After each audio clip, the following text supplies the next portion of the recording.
पास एक शख्स आया तो उसने कहा मुझे जानवरों की बोलियां सिखा दे। जनाब ईसा अलैहिस्सलाम फरमाने लगे, या हजरत मूसा अलैहिस्सलाम फरमाने लगे, भाई जो काम तेरे इख्तियार में नहीं उनमें मुदाखलत ना कर। कहने लगा नहीं मेहरबानी करेंगे। तो आपने फरमाया चलो ठीक है सिखा देते।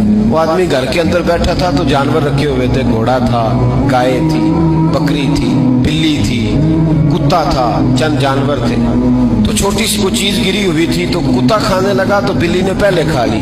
उसने कहा मुझे तू क्यों नहीं खाने दिया, सारी खा गया है। तो बिल्ली कहने लगी फिक्र न कर, हमारे मालिक का घोड़ा कल मर जाएगा। मालिक ने बात सुन ली, वो बड़ा स्मार्ट बना, घोड़ा रात को ही बेच आया। अब अगले दिन बिल्ली और कुत्ता फिर बात कर रहे हैं तो कुत्ता कहता है तू बड़ी झूठी है, तूने कल कहा था घोड़ा मरेगा, वो तो मरा ही नहीं। कहने लगी चल फिक्र न कर, आज गाय मरेगी। उसने सुन लिया और गाय भी छोड़ आया। उसने कहा तू बड़ी झूठी है, तूने कहा था गाय मरेगी, कोई नहीं मरी।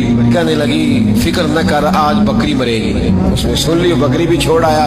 मुल्ला रूमी रहमतुल्लाह ताला अलैह फरमाते हैं कि बिल्ली बड़ी मायूस बैठी है तो दूसरा जानवर कुत्ता उससे पूछता है कि तू आज बड़ी परेशान है, क्या हुआ? कहने लगी परेशान इसलिए हूँ कि आज हमारे मालिक की रूह परवाज कर जाएगी। अब बड़ा परेशान हुआ, हजरत ईसा अलैहिस्सलाम की खिदमत में, हुजूर मेहरबानी करे, वो तो बातें कर रहे हैं जानवर के मेरी बारी है। तो आप फरमाने लगे तुझे कहा था तू जिस हाल में है उसी में रह, आगे बढ़ के मुदाखलत न कर। तू आगे बढ़ा है, तू मर्जी का रिजल्ट चाहता था।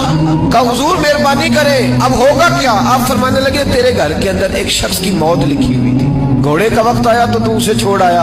अब वही मौत जब गाय पे आई तो तू उसे छोड़ आया। अब तू नहीं बच सकता, इसलिए कि इरादा कुदरत है।